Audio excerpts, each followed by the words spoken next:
Hello everyone, this is Parul Goyal from infinity vision. आज के session हमारा KVPY सेशन होगा।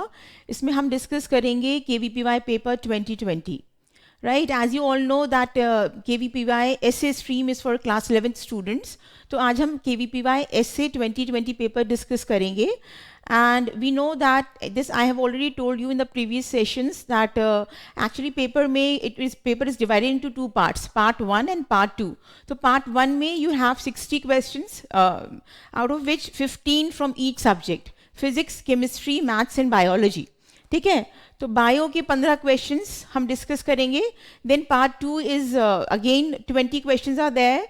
Total 20 are there, but then 5 from each subject. 5 from physics, maths, chemistry and biology respectively.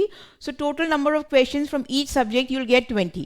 Right? So we'll begin with the part 1 question of the bio section, that is year 2020. Should we start the paper? Yes? Are you all ready? Chaliye, let's start the paper. The question says, which one of the following chemicals serve as a substrate for carbonic anhydrase? है ना, carbonic anhydride को क्या substrate चाहिए, question आपसे ये पूछ रहा है ना. तो first of all you should know what is carbonic anhydrase. Just a second.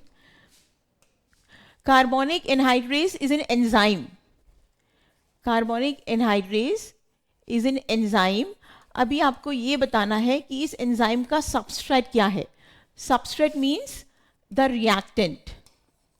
किस पे काम करेगा ये, कौन सा enzyme, this enzyme will work on which substrate on reactant.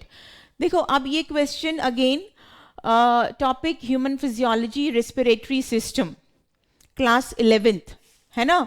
So there is a reaction actually when there is a transportation of the gases takes place, especially of carbon dioxide from the tissues to the lungs, from the lungs the transportation of oxygen is there to the tissues. But इस question में हम किसकी बात कर रहे हैं, carbonic anhydrase enzyme का substrate क्या है. So there is a reaction and the reaction is irreversible reaction when this CO2 combines with water. So what it forms? It forms H2CO3 and then it breaks down into its bicarbonate components, that is H plus and HCO3 minus. ठीक है. So this reaction is at the tissue level because we know that metabolic activities are going on in your tissue level, and because of the metabolic activities हम क्या produce करते हैं, carbon dioxide produce करते हैं. So that carbon dioxide need to transport from the tissue to the lungs so that it can be exhaled out through the respiratory tract. सही बात है. तो वो कार्बन डाइऑक्साइड बाहर कैसे जाएगी, सबसे पहले उसको ट्रांसपोर्टेशन जरूरी है उसका from the tissues to the lungs. तो ये reaction will be going on at your tissue level. So but this reaction is the reversible reaction. This reaction is the reversible reaction. क्यों? Because then carbon dioxide again should be formed at the lungs level so that it can be excreted out. ठीक है. And for this reaction to continue in speedy manner, which enzyme is required? That is carbonic anhydrase. So over here also and over here also carbonic anhydrase is required for the carbon dioxide to break down into its bicarbonates, that is H plus and HCO3 minus. ठीक है. तो ये reversible reaction है, tissues के level पे इस तरह से काम करेगी, लंग्स के लेवल पे इस तरह से काम करेगा. Again carbon dioxide will form and it will excrete out from the respiratory tract. ठीक बात है, समझ आ रही बात. सिंपल सा क्वेश्चन है, राइट. Just a minute.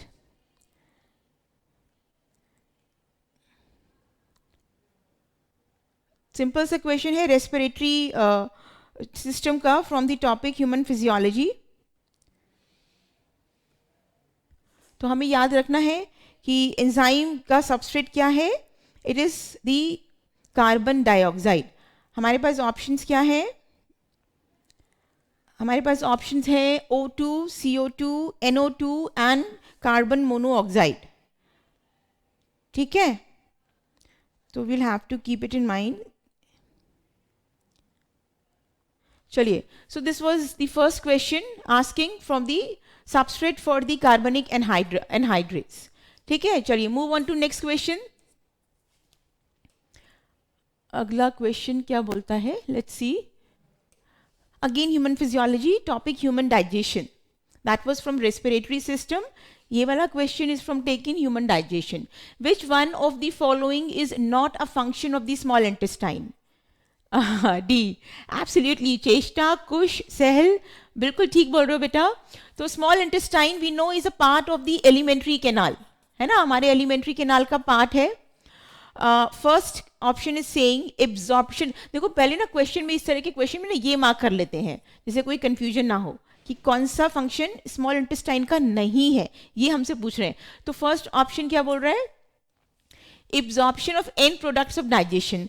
भाई स्मॉल इंटेस्टाइन तो चीफ साइट है, it is the chief site of the absorption, ये बात ध्यान रखनी है। यहीं पर आके सारा absorption takes place of all the nutrients, तो ये तो बिल्कुल सही बात है, that is the main function of the small intestine. ठीक है, नेक्स्ट पे आ जाते हैं, डाइजेशन ऑफ प्रोटीन्स। देखो digestion of proteins we know there are the juice which is received by the duodenum of the small intestine. Small intestine के 3 parts होते हैं, duodenum, jejunum and ileum, right. तो duodenum is the first part of the intestine, small intestine, which receives some juices from the gland pancreas, from the gland liver, है ना। तो यहाँ pancreatic juice की हम बात करेंगे। ये मैंने पहले भी आपको ये चीज़ बताया होगा in few sessions, because this kind of question are very much present in the previous year papers. तो pancreatic juice में there is an enzyme that is called as trypsinogen, right? Again I would say one thing, that this enzyme is inactive form of enzyme. जो लोग नए जिन्होंने join किया है, आज first class है जिनकी, तो उनके लिए again I am repeating the same one in a very quick and summarized manner. This is inactive enzyme, ठीक है। तो ट्रिप्सिनोजन नहीं एक्ट करता किसी पे, it will not going to digest the proteins in small intestine. What happens, this trypsinogen will convert into the active enzyme that is trypsin, है ना। और ये कैसे कन्वर्ट होगा, there is an enzyme again secreted by the small intestine itself, है ना। Small intestine ही एक enzyme बनाएगा जिससे कि ट्रिप्सिनोजन इनएक्टिव एक्टिव ट्रिप्सिन में कन्वर्ट हो जाएगा, एंड दैट इज एंटेरोकाइनेज। तो एंटेरोकाइनेज की मदद से trypsinogen will convert into trypsin. Now this trypsin is will going to act on this protein for digestion.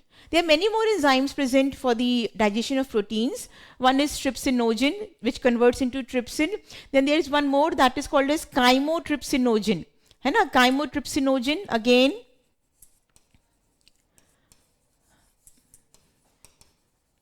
is an inactive form.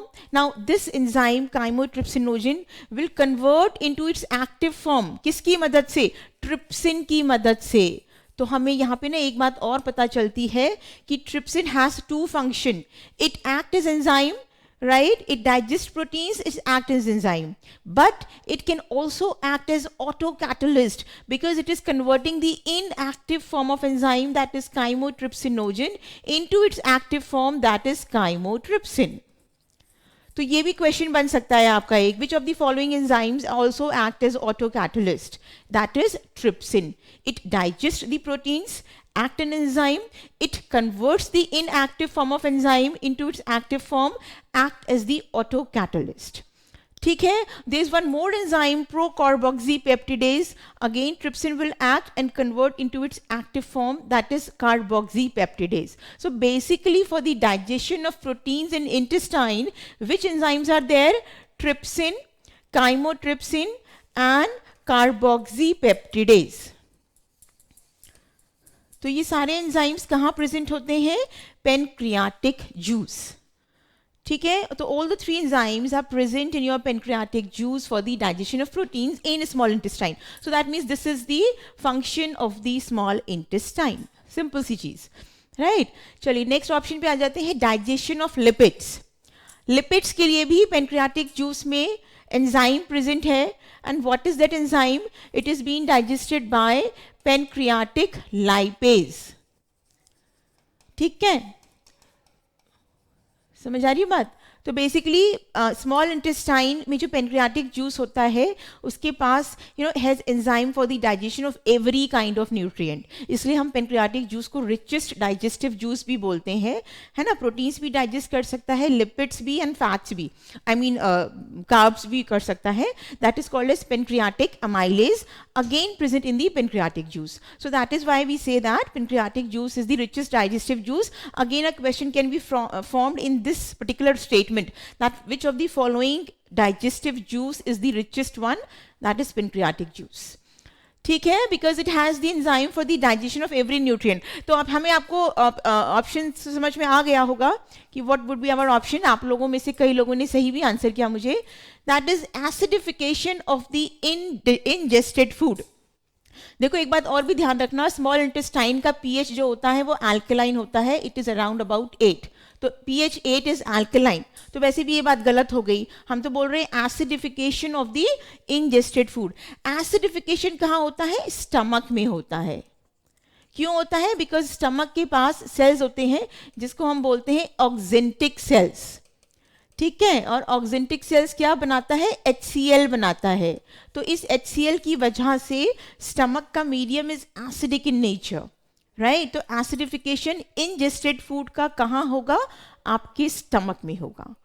Clear है बात? सो that is not the function of the small intestine and the correct answer is acidification of the ingested food, जो कि stomach में होता है because of the presence of HCl. एक बात और भी ध्यान रखना, that why the medium of the stomach is highly acidic in nature.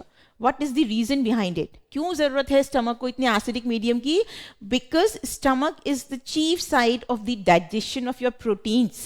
And protein can only be digested in highly acidic medium, which is being provided by the stomach. ठीक बात है, समझ आ रहा है सबको? Yes, so that was the it is not the function of the small intestine, that is acidification of the ingested food, right? तो stomach में जो भी हमारा फूड प्रेजेंट होता है उसको हम क्या बोलते हैं? काइम, ये भी ध्यान रखना। और स्मॉल इंटेस्टाइन में फूड जो होता है डाइजेस्टेड फूड उसको हम क्या बोलते हैं? काइल। तो ये टर्म्स ध्यान रखना, टर्म्स पे भी क्वेश्चंस बन सकते हैं। माउथ में जो प्रेजेंट होता है हमारा फूड उसको हम क्या बोलते हैं? बोलस। तो bolus is called in mouth, chyme is called in stomach and chyle is been referred in the small intestine. ठीक है, सो आई गेस सबको क्लियर हो गई होगी ये बात। आगे चलते हैं, नेक्स्ट क्वेश्चन देखते हैं what it says. Okay, insulin stimulates the conversion of glucose. कोई भी आंसर नहीं आया मेरे पास अभी तक। किसको स्टिमुलेट करता है इंसुलिन? किस कन्वर्जन ऑफ ग्लूकोज टू किस में बदलेगा वो? Glucose been converted into which product with the help of the insulin? Yes yes Anwar, absolutely right बेटा, बिल्कुल ठीक। देखो insulin is an hormone. Insulin क्या है? हार्मोन है। Insulin is an hormone again formed by the pancreas. अब तुम लोग बोलोगे कि मैम पेनक्रियास तो आप बता रहे थे एंजाइम बनाता है, लेकिन पेनक्रियास हार्मोन्स भी बनाता है। हेटेरो ग्लैंड है, डुअल फंक्शन है। It has some part which act is exocrine and has some part which act is endocrine. तो एक्सोक्राइन वाला पार्ट क्या बनाएगा? Enzyme, that is secrete pancreatic juice. और एंडोक्राइन पार्ट क्या बनाएगा? Insulin. Insulin is an hormone. तो insulin क्या करेगा? Insulin converts the glucose into glycogen. ठीक है, ये हमारा स्टोर्ड फूड मटेरियल है, ये हमें ध्यान रखना है। Food is stored in the form of glycogen in animal body. Plant की बात करें तो it is starch, right. Plants में क्या होता है stored food material? It is starch. लेकिन एनिमल्स में इट इज ग्लाइकोजन, राइट। तो इंसुलिन बेसिकली क्या कर रहा है? मोनोसेक्राइड को किस में बदल रहा है? पॉलीसेक्राइड में चेंज कर रहा है, so that it can be stored in our cells. ठीक है, तो अब देखो ना, because insulin is converting glucose into glycogen, है ना। तो यानी कि हमारा ब्लड शुगर क्या है? हमारा ब्लड शुगर है ग्लूकोज। तो क्या किया इसने? ब्लड शुगर को डिक्रीज कर दिया, कम कर दिया, क्योंकि इसने ग्लूकोज को ग्लाइकोजन में कन्वर्ट करके ब्लड शुगर को कम कर दिया। तो क्या हम इंसुलिन को और क्या बोल सकते हैं? It is hypoglycemic hormone. It is hypoglycemic hormone.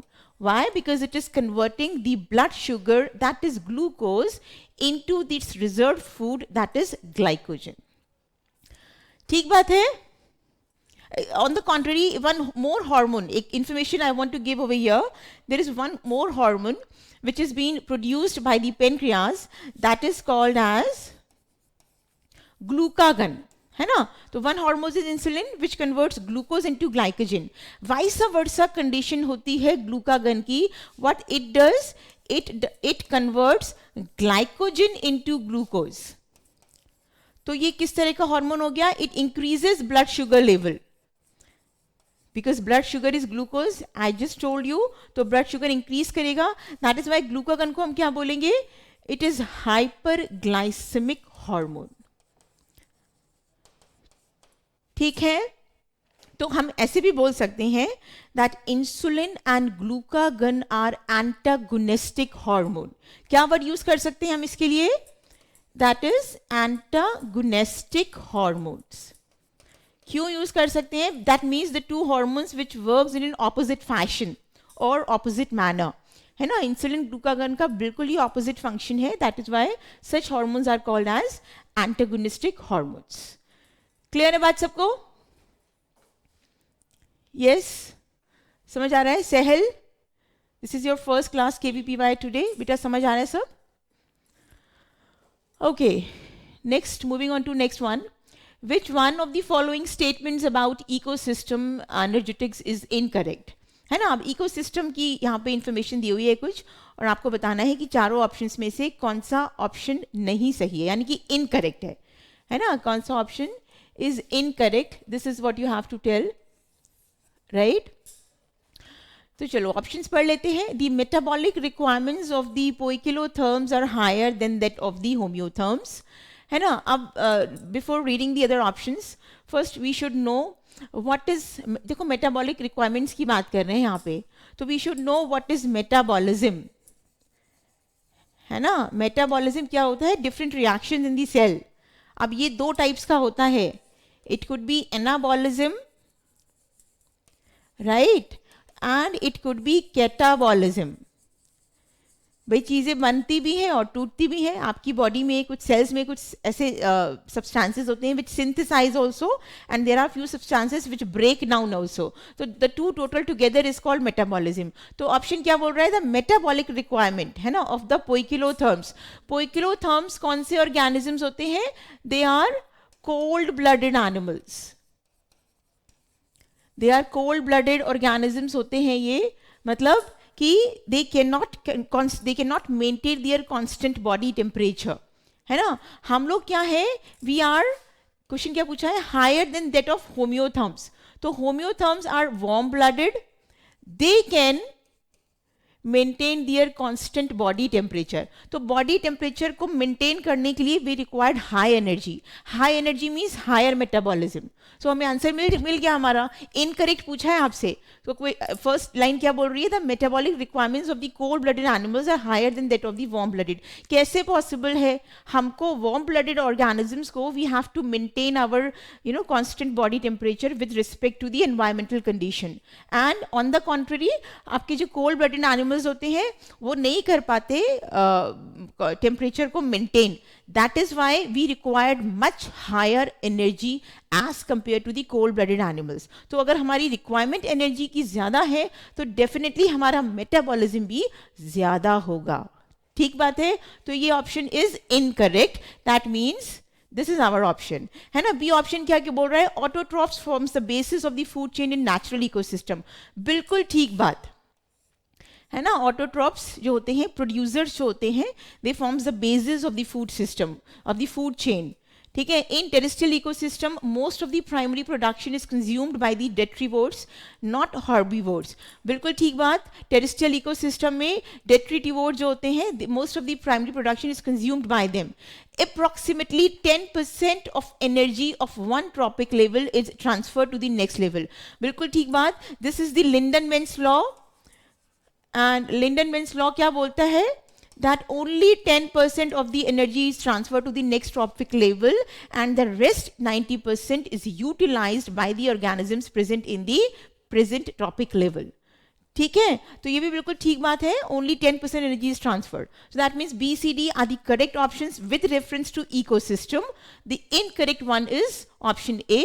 So that is our answer. Okay.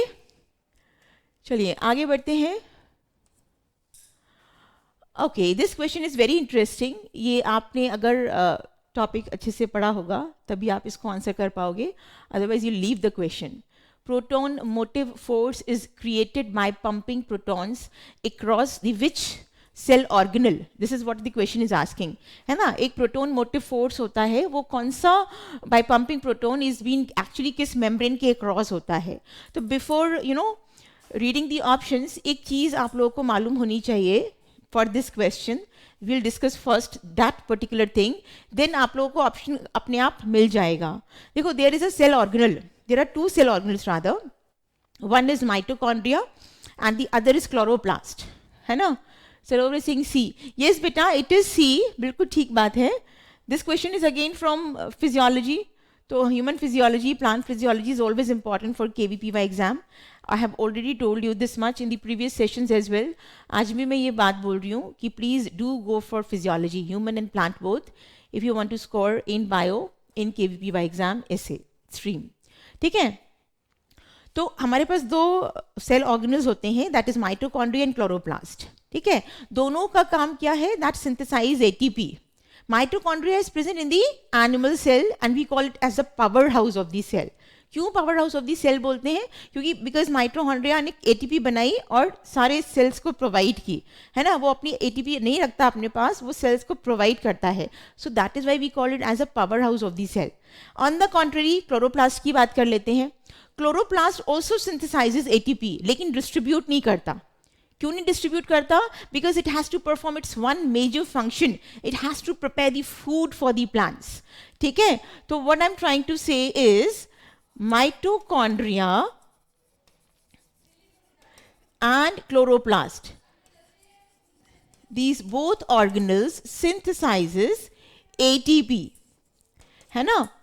But we say mitochondria only as the powerhouse of the cell. We do not call chloroplast as the powerhouse of the cell क्योंकि ये थोड़ा सा selfish है. Selfish क्यों? क्योंकि अपने लिए काम करता है. ये बोल रहा है जो एटीपी मैं बनाऊंगा वो मैं अपने पास ही रखूंगा क्योंकि मुझे प्लांट्स के लिए खाना बनाना है ना. Mitochondria on the contrary distributes its energy to the other cell organelles so that they can perform the functions. ठीक है. तो ये अब हम बात कर रहे हैं एटीपी बनाता है. एटीपी कैसे बनाएगा? There should be some process which is going inside the cell organelle so that it can synthesize ATP. ठीक है. तो उसके लिए you should know a little diagram of the mitochondria. है ना. माइटोकॉन्ड्रिया का थोड़ा सा आपको स्ट्रक्चर मालूम होना चाहिए यहाँ पे. This is I'm talking about mitochondria. Now mitochondria is a double membrane structure. Double membrane structure है. This is the outer membrane, right? And this one is the inner membrane. पहले तो एक बात हम ये ध्यान रखेंगे. It is double membrane structure, outer membrane and inner membrane. Now अब एक space भी present होता है यहाँ पे between the two membranes. अंदर वाली मेम्ब्रेन और बाहर वाली मेम्ब्रेन के बीच के स्पेस को हम क्या बोलते हैं? It is called as peripheral mitochondrial space. है ना. पेरी माइटोकॉन्ड्रियल स्पेस मतलब कि माइटोकॉन्ड्रिया की सरफेस पे जो between the two membranes present है उसको हम बोलते हैं peripheral mitochondrial space. Inside the inner membrane यहाँ क्या प्रेजेंट होता है? मैट्रिक्स. इतनी बात पहले समझ लो. स्ट्रक्चर अगर नहीं मालूम होगा तो इस क्वेश्चन के आंसर तक नहीं पहुंचोगे. राइट. तो this is the structure of mitochondria. One more thing is present over here and what is that? These are the units, इस तरह की यूनिट्स प्रेजेंट होती हैं on the surface of the inner membrane. ठीक है, इस तरह की यूनिट्स प्रेजेंट होती हैं throughout on the surface of the inner membrane. और इन यूनिट्स को हम क्या बोलते हैं? What we call these units as oxysomes.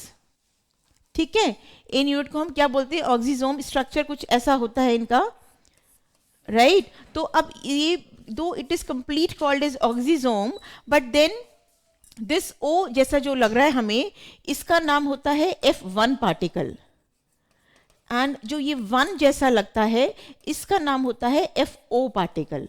तो ऑपोजिट नेम है, भूलोगी नहीं, ध्यान रहेगा। Which appears as O, that is F1 particle, which appears as one long straight line, that is FO particle. So what happens here? Proton motive force कहाँ पर create होता है? So that is basically the question is, see बहुत सारे protons H plus ions अंदर कहाँ पे present होते हैं? On the matrix of the mitochondria.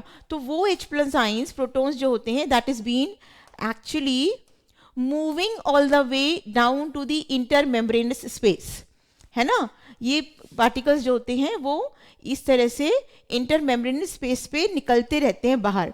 अब क्योंकि वो मेम्ब्रेन स्पेस पे निकलते रहते हैं, दैट इज वाई इनका कॉन्सेंट्रेशन यहाँ पर बढ़ जाता है। जो आपका ये स्पेस है बिटवीन द टू मेम्ब्रेन्स, इनका कॉन्सेंट्रेशन बढ़ जाएगा। That means it will maintain a concentration gradient. ठीक है, तो now these protons needs to come inside the matrix. So when they try to come inside the matrix, they will come through this channel. Channel means through this oxysomes units. बात समझ में आ रही है? तो ये क्या किसके थ्रू अंदर आएंगे? Through this oxysomes units, that is FO and F1 particle. Now what happens? See here, when this protons comes inside through this channel inside the matrix, what happens? This F1 particles through that synthesize ATP. What it does? It actually adds the IP to the ADP. That is ADP में जब हम 1 inorganic phosphate add करेंगे, ADP क्या होता है? Adenosine triphosphate, है ना? और ADP क्या है? Adenosine diphosphate. When 1 phosphate is added to the ADP, it converts into ATP. So what happens when this H plus ions tries to come through this channel? At that particular time, this F1 particle adds up the 1 IP to ADP and synthesize ATP. ठीक, बात समझ में आ रही है? तो proton motive force is created by pumping organs across the mitochondrial inner membrane. समझ आ गई बात कि कहां पे होएगा ये? Because of this, that is why the mitochondria is able to synthesize ATP and distribute it to the cell for their metabolic activities. Clear है बात सबको? That this proton motive force is created by the inner membrane or across the membrane of the mitochondria. And you know this पूरा process जो है इसको हम एक theory बोलते हैं, that is called as chemiosmotic theory.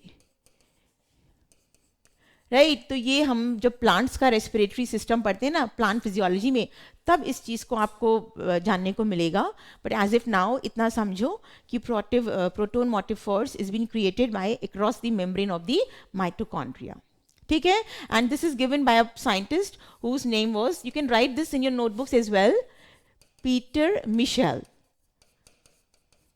इसको चाहो तो अपने notebooks में लिख लो। Question can be asked that which particular theory is called is referred as for the proton motive force that is created across the membranes of the mitochondria, that is chemiosmotic theory and it is given by Peter Michel. ठीक है, समझ आ रहा है सबको? Should we move on to the next question? चलिए आगे बढ़ते हैं। Okay. Which one of the following Mendelian diseases is an example of X-linked recessive disorder?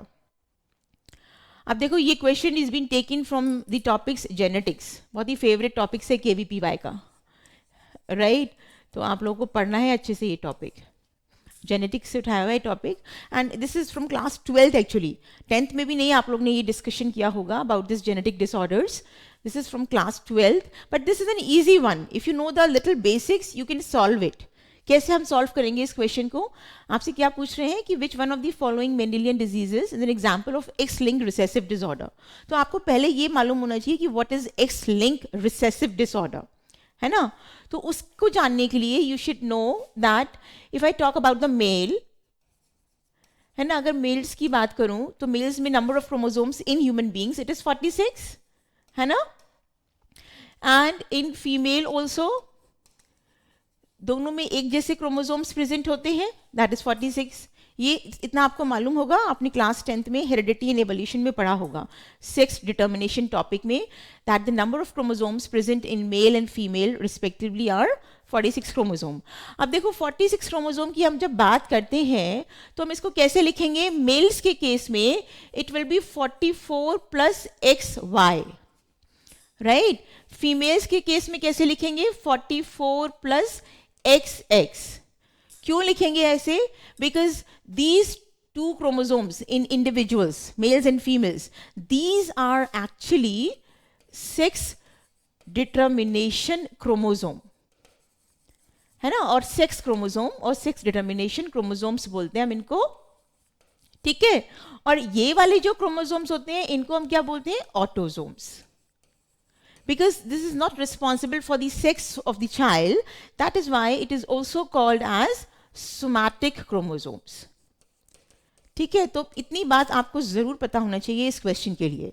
I guess आपको इतनी बात मालूम होना चाहिए from the knowledge of class 10th heredity evolution, ठीक है? तो अभी क्वेश्चन क्या बोल रहा है? Is an example of x link recessive disorder. तो आपको ये बताना है इनमें से ये जो 4 बीमारियां दी हुई हैं, that is genetic disorders, haemophilia, phenylketonuria, sickle cell anaemia and beta thalassaemia, इसमें से कौन सा genetic disorder is been carried by the X chromosome? तो देखो अगर एक्स क्रोमोसोम की बात कर रहे हैं हम, तो x it can be carried bye mail and female both, है ना? लेकिन प्रेजेंट कहाँ होगा इसका म्यूटेशन, इसका जीन कहाँ प्रेजेंट होगा? एक्स क्रोमोसोम पे। वाई से हमें कोई लेना देना नहीं है, Y will not at all involve in this. Why? Because we are talking about X linked genetic disorder, X linked recessive disorder, ठीक है? तो इतनी तो हमें समझ में आ गई बात कि it should be present on X linked और X chromosome, whether in males और इन फीमेल्स। वाई का कोई काम नहीं यहाँ पे, राइट? चलो अब हम बात करते हैं रिसेसिव डिसऑर्डर की। देखो रिसेसिव डिसऑर्डर में आप लोग को डोमिनेंट और रिसेसिव जरूर मालूम होगा। What is dominant and what is recessive?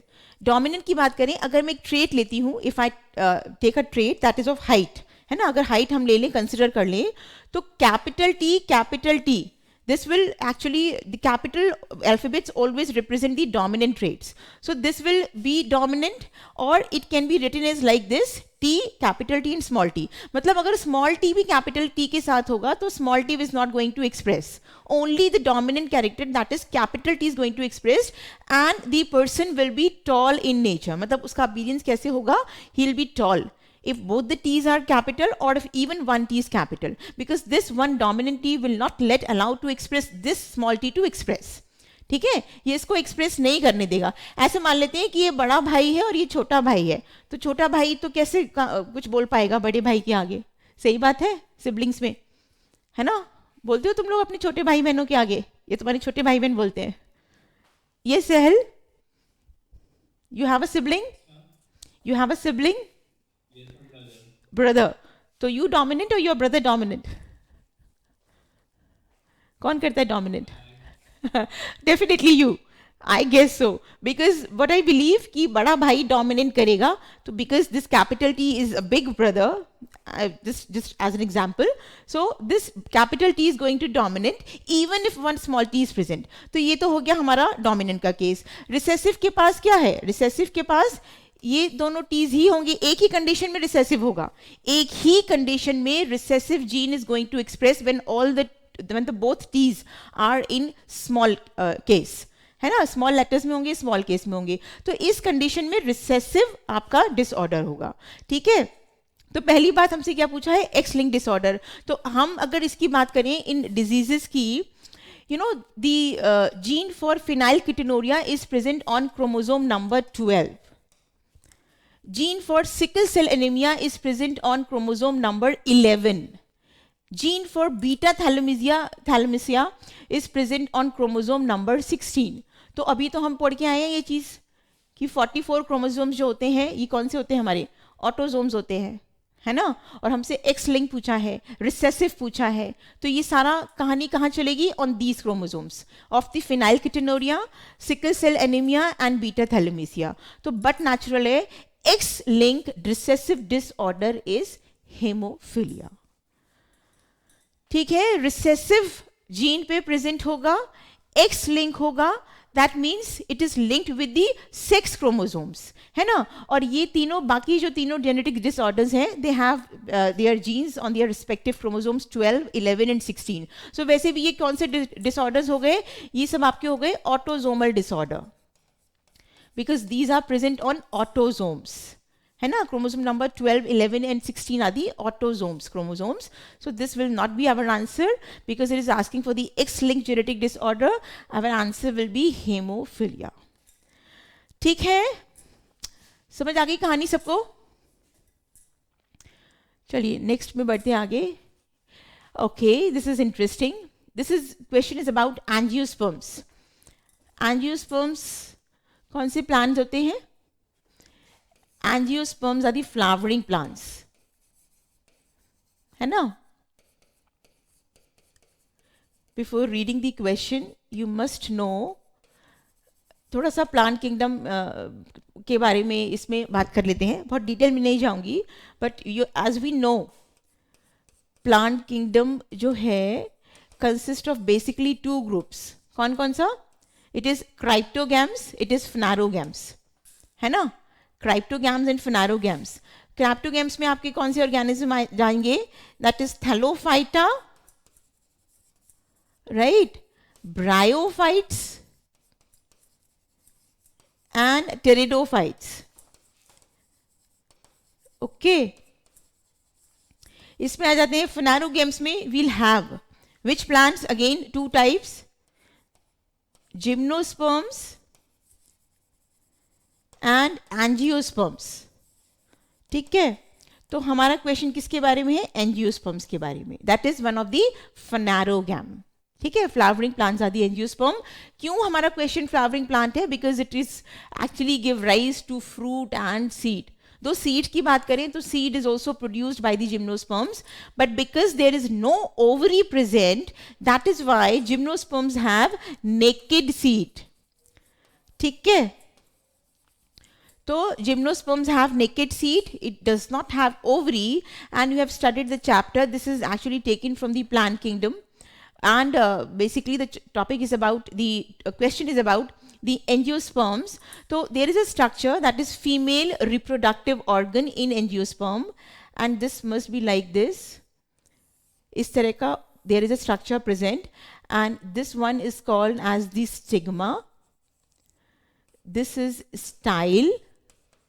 And this structure is ovary. ठीक है, ओवरी के अंदर क्या प्रेजेंट होता है? ओवरी के अंदर प्रेजेंट होता है ओव्यूल, राइट. ओव्यूल के अंदर क्या प्रेजेंट है? एग, है ना. ओव्यूल के अंदर क्या प्रेजेंट है? आपका egg. So when this egg is going to fertilised by the pollen grain, which is actually coming from the, fertilized by the male gamete, which has been coming from the pollen tube, तब ये क्या होगा? This will convert into the seed. The ovule will convert then into the seed. तो ovule किस में convert होगा? seed में, है ना. ऑप्शन देख लेते हैं. First option is saying ovule to fruit. देखो ना, रिस्पेक्टिवली की बात कर रहे हैं टिपिकल एंजियोस्पर्मिंग प्लांट की. तो पहला ऑप्शन तो हमारा बिल्कुल गलत हो गया, राइट. ओव्यूल से फ्रूट नहीं बनता, ओव्यूल से क्या बनता है? सीड. तो ये क्वेश्चन हमारा, ये वाला ऑप्शन गलत हो गया. नेक्स्ट पे आ जाते हैं ovary and pollen.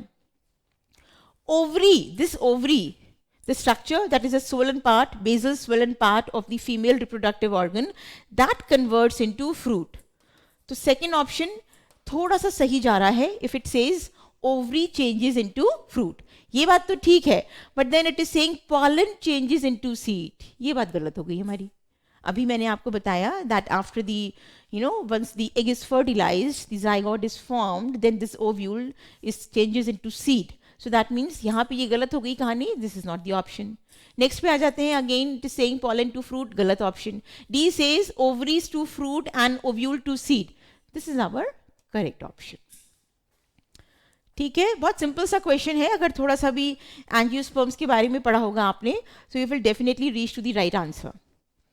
Okay, so after the once the fertilization has taken place, then what happened sorry, this ovule changes into seed and ovaries changes into fruit. ठीक है, चलिए आगे बढ़ते हैं नेक्स्ट क्वेश्चन के लिए. The concept of vaccination arose from the Edward Jenner's observation that, बहुत simple, आपने लोअर क्लासेस में कई बार इस चीज़ को पढ़ा होगा, है ना, कि वो बेसिकली उन्होंने किस पे काम किया था, किससे उनका आइडिया आया वैक्सीनेशन का. Edward Jenner is the father of vaccination. तो इनको कहाँ से ये आइडिया आया? यस कुछ, you are absolutely right. Sahal बिल्कुल ठीक बेटा, सी, है ना. Injecting inactivated anthrax spores in sheeps protected them from anthrax, बिल्कुल गलत बात. स्मॉल पॉक्स का वैक्सीन दिया था उन्होंने हमको, तो एंथ्रेक्स की बात कर रहे हैं इस ऑप्शन में, गलत बात. Injecting humans with tuberculosis infected lungs extracts protected them from tuberculosis, again tuberculosis की कहानी की बात हो रही है, तो ये भी गलत बात हो गई. Milk maids previously infected with cowpox and did not contract with smallpox. Yes, Cheshta, absolutely correct. This is our option. है ना, he gave the vaccine for the smallpox and this is the first vaccine which has been generated by the Edward Jenner and this is our answer. This is the from where he get the concept of vaccination. है ना, एक बात ध्यान रखना, vaccination is the basis of immunization. Very important line, question आ चुका है इस statement पे. Vaccination is the basis of immunization. जब आपको वैक्सीन लगता है ना, वैक्सीन क्या है? Vaccine is actually the killed और attenuated weakened pathogen which enters into your body. तो when vaccine is there, your body stimulates, I mean your immune system stimulates. तो इस इम्यून सिस्टम जब स्टिमुलेट होता है, one of the cells present in your blood that is called as memory cells. तो वो memory cells activate हो जाते हैं. कौन से सेल्स एक्टिवेट होते हैं at the time of vaccination? ये भी ध्यान रखना, question can be framed. These are the memory cells which activates during vaccination. As the name suggests, है ना, memory नाम की बात कर रहे हैं ना, memory की बात कर रहे हैं, तो इनके पास ये actually keeps the record of a pathogen. मानो कोई पैथोजन, क्या मतलब, आपने वैक्सीन लिया तो vaccine is nothing but the killed and weakened pathogen. इतना कि बॉडी में आपकी डिजीज नहीं कॉज करेगा, but this memory cell will keep the record of a particular pathogen which is been entered into your body. And on the subsequent attack by the same pathogen, this again stimulates the immune system and asks the immune system to secrete antibodies against that particular pathogen.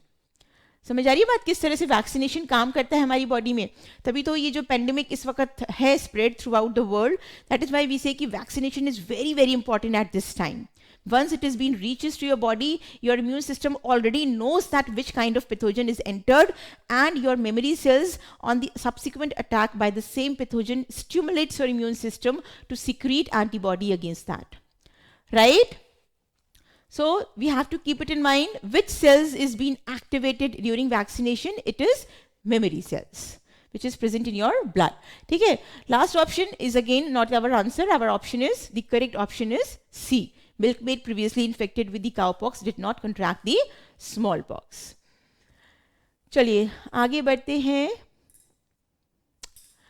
Again, this question has been taken from genetics. देख लो कितना favourite topic है KVPY का genetics. Genetics से लिया है ये. This is class 10th question.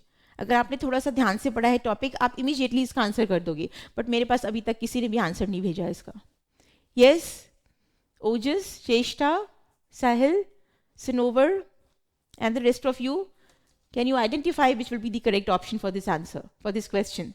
A plant with genotype AABBCC, है ना, genotype क्या है? AABBCC, all are homozygous condition, is crossed with the another plant with AABBCC, again homozygosity है दोनों ही केस में. That means we started with the pure line, है ना. Sanovar is saying B, no बच्चे, B is not the option. Try again. Sanovar, try again. Sehel is saying A. Yes, Sehel, you are right बच्चा. शुभम नहीं बचे, it is not D. चलिए, तो एक plant है जिसका जीनोटाइप है, it is all the capital letters, homozygous condition है, यानी कि 3 जीन्स को वी हैव बीन टेकन. तो क्वेश्चन कहाँ से है आपका? ट्राई हाइब्रिड क्रॉस का. ठीक है, ये हमें साफ पता चल रहा है उससे. Loci means a particular place where the genes are located. Locus is a position of the genes on the chromosome. ठीक है, पर्टिकुलर लोकस की बात कर रहे हैं, that is the position of the gene on your chromosome. चलिए, तो क्या बोल रहा है क्वेश्चन? दूसरा प्लांट के साथ क्रॉस हुआ. How many different genotypes of pollens is possible in an F1 plant if these 3 loci follow independent assortment.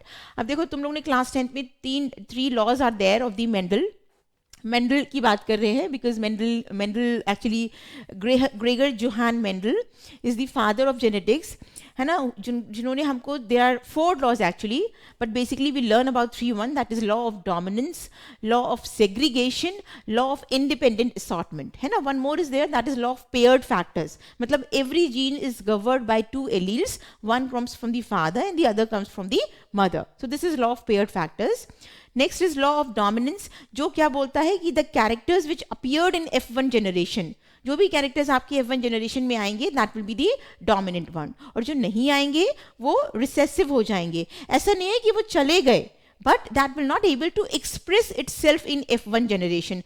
Might be possible that they can come in F2 or F3 and so on generations, but what comes in F1 will dominate. Is this okay? Next is law of the segregation, मतलब कि formation of the gametes, है ना. हमारा जो alleles होंगे, at what time it will be separate? At the time of the formation of gametes. This is what law of segregation says. Last one is law of independent assortment. Independent assortment, देखो हम सिर्फ try hybrid cross में ही पढ़ सकते हैं, try and die, because independent assortment का मतलब है, सपोज दीज आर दी, अगर मैं डाई हाइब्रिड क्रॉस की बात करूं, तो अगर हम इस तरह से लिख रहे हैं TTRR, this is for the height and this is for the colour, and then this is again, this is homozygous dominant, this is homozygous tall. So this T can go with this T can go with even this T. मतलब the alleles will not show the biasness, है ना. Independent assortment है, कोई भी अलील किसी भी अलील के दूसरे ट्रेट के साथ जा सकता है to form the gametes. They will not show any kind of biasness. This is what we say is all about the independent assortment, है ना. तो यहाँ पे एक बहुत ही सिंपल तरीका है इस क्वेश्चन को सॉल्व करने के लिए.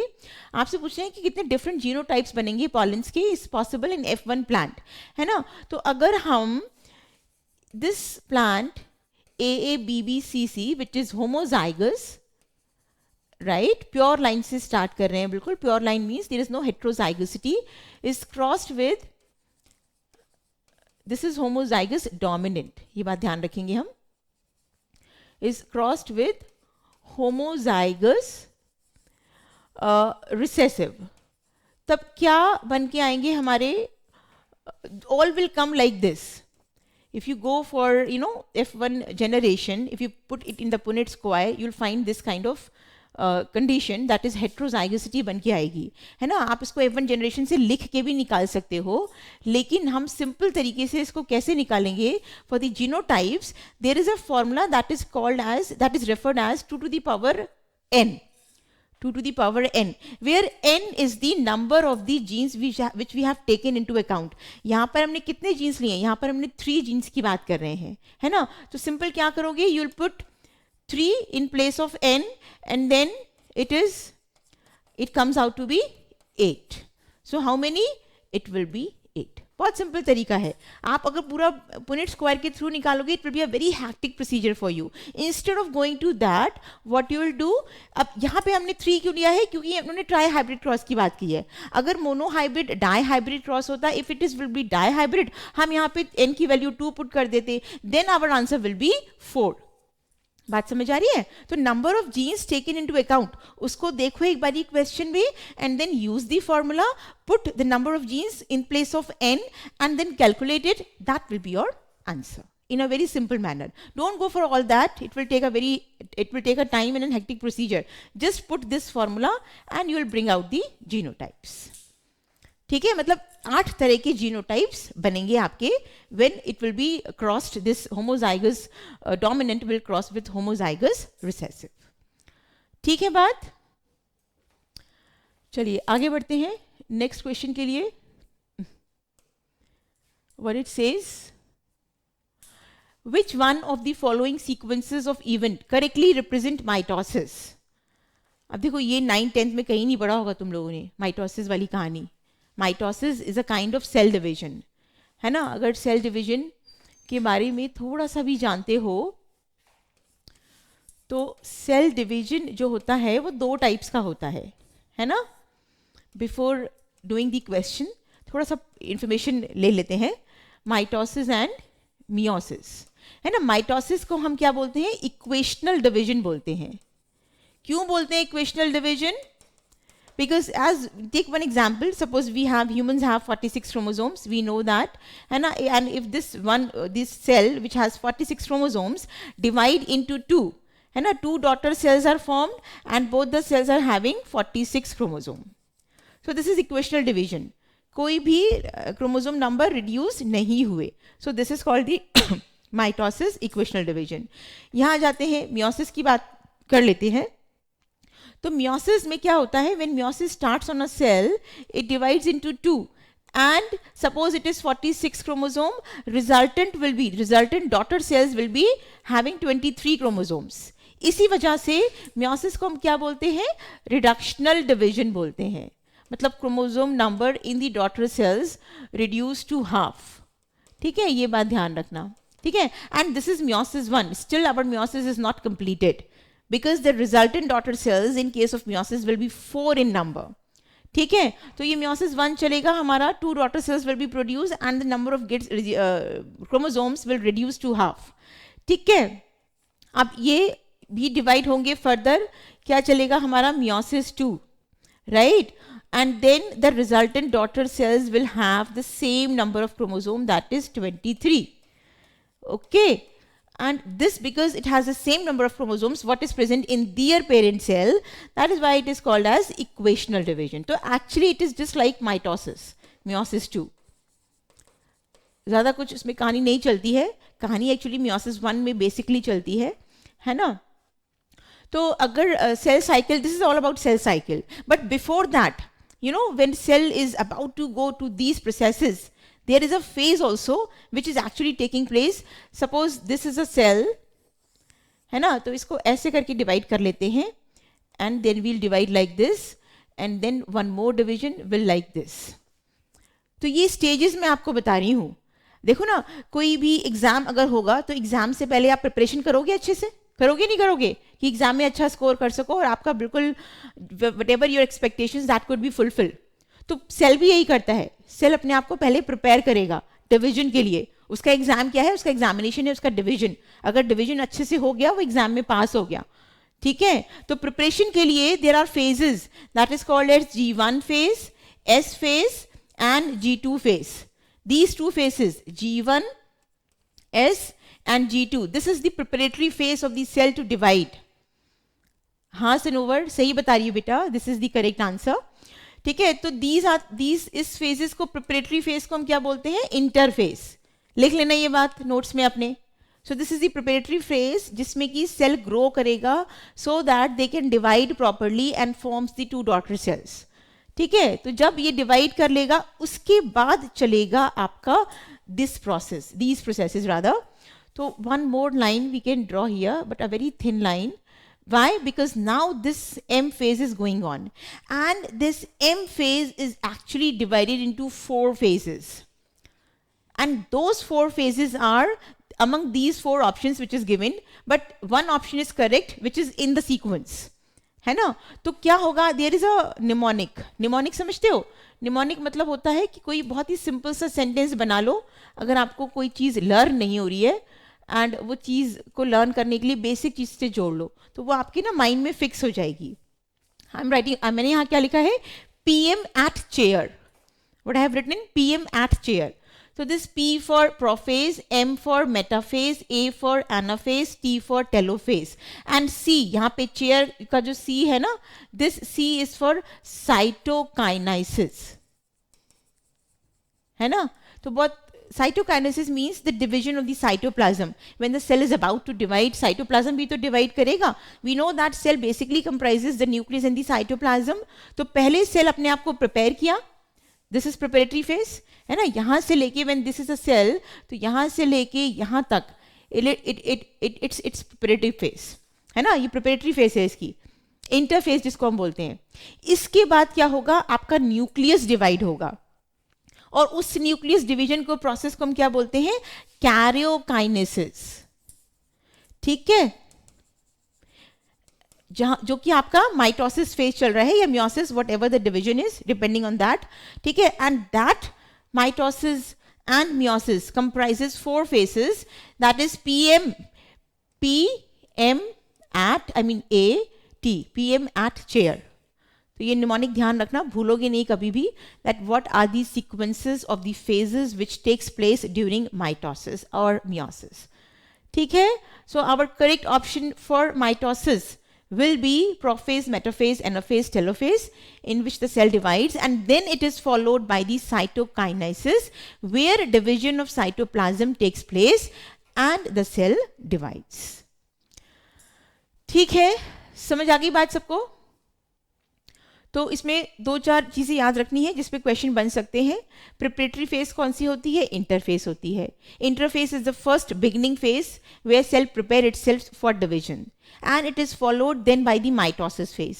माइटोसिस फेज में एक्चुअली 4 सीक्वेंशियल फेज होती हैं: prophase, metaphase, anaphase and telophase, and then this mitosis is followed by cytokinesis, where division of cytoplasms takes place and the cell divides into 2 daughter cells. ठीक है, चलिए आगे बढ़ते हैं. What says the next one? Okay, very simple one. The amount of air that is left behind in lungs after expiratory reserve volume has been exhaled is. देखो ये ना English term से है एक्चुअली. किसी भी चीज़ की जो लेफ्ट ओवर चीज़ होती है, एक इंग्लिश टर्म है उसके लिए, उसको हम बोलते हैं रेसिड्यू, है ना? किसी भी चीज़ का जो लेफ्ट ओवर पार्ट होता है उसको हम रेसिड्यू बोलते हैं. तो उससे अगर उसको लिंक करोगे एकदम से आंसर मिल जाएगा. हमने पूरा फोर्सफुल एक्सपायरेशन किया, है ना? क्या फोर्सफुल एक्सपायरेशन के बाद भी आपके लंग्स में से सारी एयर निकल जाएगी?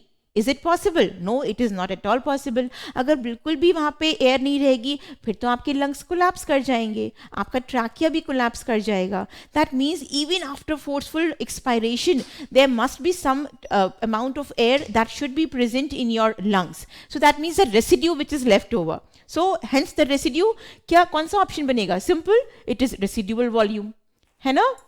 बची हुई एयर की बात कर रहे हैं which is been left in the lungs after the forceful expiration. तो बिल्कुल इंग्लिश वर्ड से ही है, कुछ नहीं आपको करना. It is the residual volume after the expiratory reserve volume. Means when we have forcefully expired, what left behind will be the residual volume.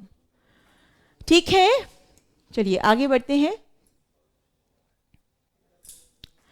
Yes, this question is from the animal kingdom.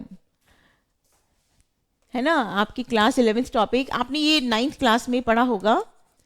Animal kingdom से topic से question लिया हुआ है ये, and this is always the favourite topic in every competition. चाहे आप KVPY की बात करें, NTSC स्टेज 1, NTSC स्टेज 2, किसी भी कॉम्पिटिटिव एग्जाम्स की बात करेंगे, animal kingdom is always a favourite topic of the exams.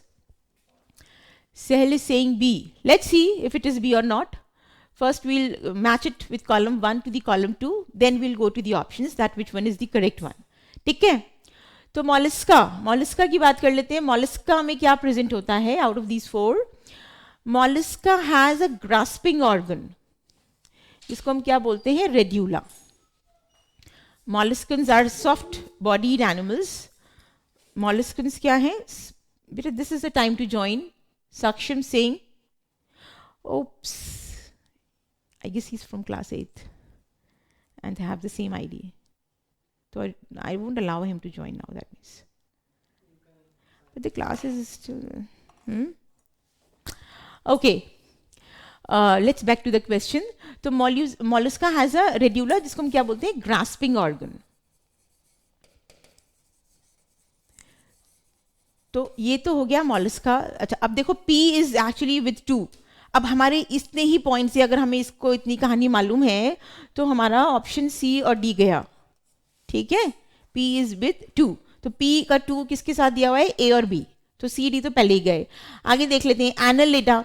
Annelida आप सब जानते हो, one of the very common example that you have studied in Annelida phylum is earthworm, है ना, आप सबने जरूर पढ़ा होगा इसके बारे में, बहुत ही कॉमन एग्जाम्पल है एनालिडा का। और सबने अर्थवॉर्म जरूर देखा होगा, रेनी सीजन में आप बाहर निकल आते हैं तो, and if you have seen the earthworm you must have seen the segments as well on the body surface of the earthworm. तो अगर इतनी बात आपको मालूम है कि अर्थवॉर्म एक एनालिड है, बॉडी सरफेस पे सेगमेंट्स हैं, तो must be annelid is going to match with the segmentation, है ना। तो अब देख लो Q इज 4th, मिल गया हमें ऑप्शन, इतना ज़्यादा पढ़ने की हमें ज़रूरत नहीं है, वैसे हमें समझ आ गया option. Let's cross check it whether we are doing the right one और नॉट, है ना। निमैटोड, निमैटोड जो है, निमैटोड को हम स्कैल्मेंट्स भी बोलते हैं, है ना। तो निमैटोड एक simple, I mean one of the only phylum in invertebrates which is having the pseudocoelom. Coelom, I have explained animal kingdom in my few videos.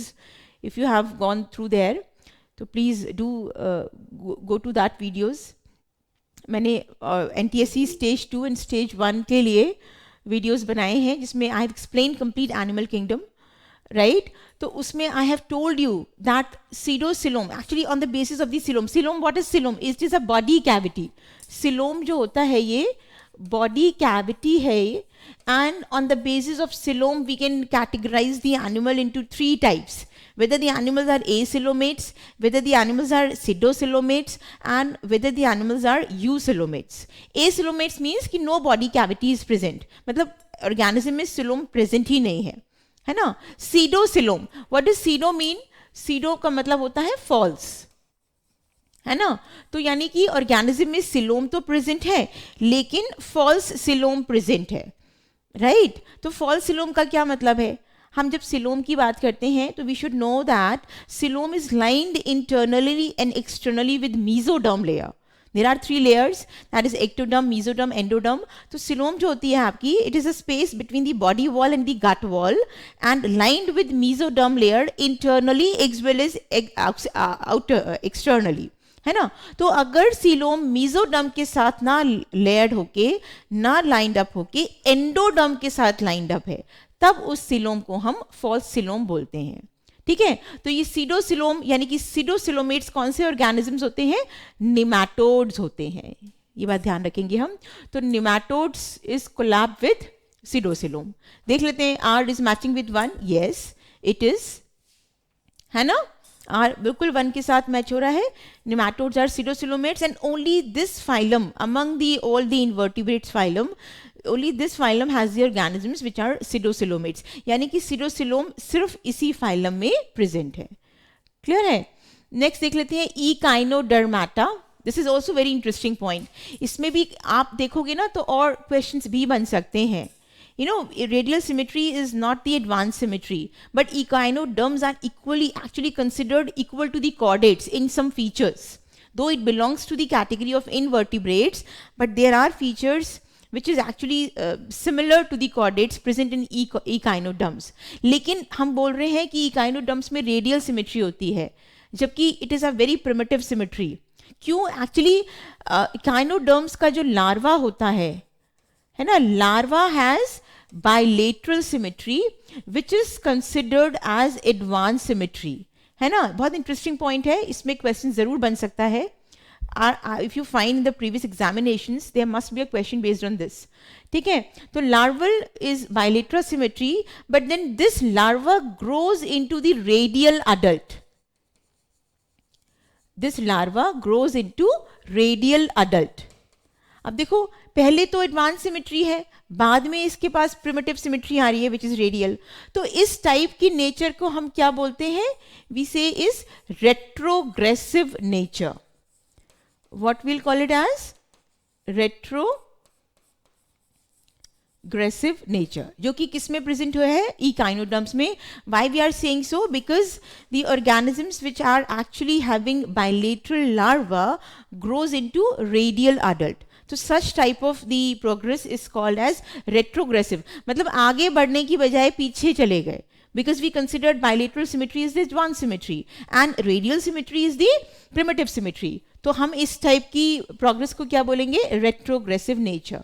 तो ये भी क्वेश्चन बन सकता है सिंपल से, like which of the following organism has retrogressive nature in terms of symmetry. तो उसमें आपको कोई भी चारों ऑप्शंस में से there will be one options which is one of the echinoderm. ठीक है, तो हम ध्यान रखेंगे रेट्रोग्रेसिव नेचर किस में है हमारी? It is echinoderms. ओके, तो हमारा option S is 3, that means our correct option is B. बिल्कुल सही जा रहे थे हम. आगे देख लेते हैं. Okay, very simple one, direct question है. Who among the following scientists proposed the theory of natural selection independently of Charles Darwin? है ना. देखो, जब हम नेचुरल सिलेक्शन की बात करते हैं ना, थियरी ऑफ नेचुरल सिलेक्शन, हमारे दिमाग में सिर्फ और सिर्फ चार्ल्स डार्विन्स का नाम आता है. Because we know that Charles Darwin's is propose the natural selection theory of natural selection in his book Origin of Species. है ना, ओरिजिन ऑफ स्पीशीज उनका बुक था जिसमें उन्होंने थियरी ऑफ नेचुरल सिलेक्शन को प्रपोज किया. But there is one more person who independently propose the theory of natural selection. And who was him? It was Alfred Russel Wallace. It was Alfred Russel Wallace. ध्यान रखना है. A.F. Wallace ने independently theory of natural selection को propose किया. जैसे अगर आपने 10th class में ज़रूर evolution के बारे में पढ़ा होगा, तो you must be knowing that Charles Darwin's का बेस क्या था theory of natural selection? It was Galapagos Islands. है ना. गैलोपगस आइलैंड्स के बेसिस पे जो उन्होंने वहाँ डिस्कवर किया, जो उन्होंने देखा वहाँ पे किस तरह से इवोल्यूशन हो रहा है, उसी के बेसिस पे ही propose theory of natural selection. And at the same time this person A.F. Wallace, A.R. Wallace also proposed the theory of natural selection and he actually studied what? ये भी नाम आप ध्यान रखेंगे. It was Malay Archipelago. His information was based on this particular place, that is Malay Archipelago, which is present day Indonesia. ठीक है, जैसे हमने इनके बारे में पढ़ा था Galapagos Islands, तो when we talk about this A.R. Wallace, we learn about Malay Archipelago. So please do remember the name, question can be framed. चलिए, तो हमारा करेक्ट ऑप्शन क्या होगा? Definitely A option. नेक्स्ट बढ़ते हैं आगे. The maximum concentration of harmful chemicals is expected to be found in organism. अब देखो, बहुत सिंपल सा है क्वेश्चन. किस टॉपिक की बात कर रहे हैं इसमें? Yes Cheshta, you right.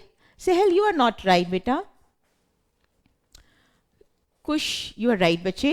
You know this question is about process that is called as biomagnification. Yes Anwar, you are also right बेटा. It is biomagnification. है ना, आपसे पूछ रहे हैं कि maximum concentration of the harmful chemicals is expected to be found in organisms. तो there is a phenomena that is called as food chain. है ना, फूड चेन में different tropic levels are there. We know that primary, secondary, tertiary and the top most. So basically, and when the biomagnification is a process of the accumulation of the chemical substances. है ना, and then it goes on increasing as we go up in the tropic levels. तो जो इसका accumulation होता है chemical substances का, वो increase होता जाता है जैसे ही हम ऊपर tropic levels में जाते हैं. ठीक है, तो अब obviously जब मैं आपसे कह रही हूँ कि increase हो रहा है when we will reach to the higher tropic level, so you'll get the answer. What will be the option at the top of the food chain? जो organisms बिल्कुल food chain की top में होंगे, they will have the maximum concentration of the chemical substances, and that is the process called as biomagnification. ठीक है, चलिए last question discuss कर लेते हैं. Last one, what it says. The genome of SARS-CoV-2 is composed of. Basically simple सा है, अगर fact based question है ना, बहुत ज़्यादा डीप में नहीं जाना है हमको, कि आपको बताना है जिनोम किस टाइप का है है ना, this is a kind of virus, ठीक है, and which virus is SARS is actually a disease, है ना, लिख सकते हो इसको, it is severe acute respiratory syndrome. तो बेसिकली रेस्पिरेटरी डिसऑर्डर्स है, CO stands for corona virus, 2 is actually the strain of the virus, ठीक है। तो बेसिकली ये this is a causative agent of this disease, और आपको इसका जीनोम बताना है कि किस टाइप का जीनोम प्रेजेंट होता है ऑर्गेनिज्म में, इस वायरस में। Simple, it is single stranded RNA. You know, mostly the virus is having the genome as the RNA only, but there is exception. Just for example, there is a virus which is called as bacteriophage. So bacteriophage is a virus only, but this virus is what? Virus that infects bacteria, है ना? तो उसको हम क्या बोलते हैं, will call that virus is bacteriophage, और इसका जनरली जो जीनोम होता है दैट इज डीएनए, ठीक है, but generally virus is having RNA as the genetic material. तो इसका भी if you talk about this also, it will have single stranded RNA. Fact based question है, आपको ध्यान रखना है। सो आई गेस आज की क्लास यही फिनिश करते हैं, है ना। We have discussed all the questions which is present in the part 1, that is 46 to 60 questions, है ना, I mean up till 60 number, total number of questions are 15 questions. So I guess आप लोग को जितना भी हमने आज क्लास में डिस्कस किया समझ आया होगा अच्छे से, and you must also get to know that which topic you have to prepare for KVPY exam, so that you can score good marks in bio section. And if people like it, if in any way it is fruitful to you, so please do like it and subscribe it and share with your friends. So that's all for today's class. We'll meet in the next session, and I'll bring you next paper or any paper, or we'll discuss the questions in the upcoming video. Thank you all.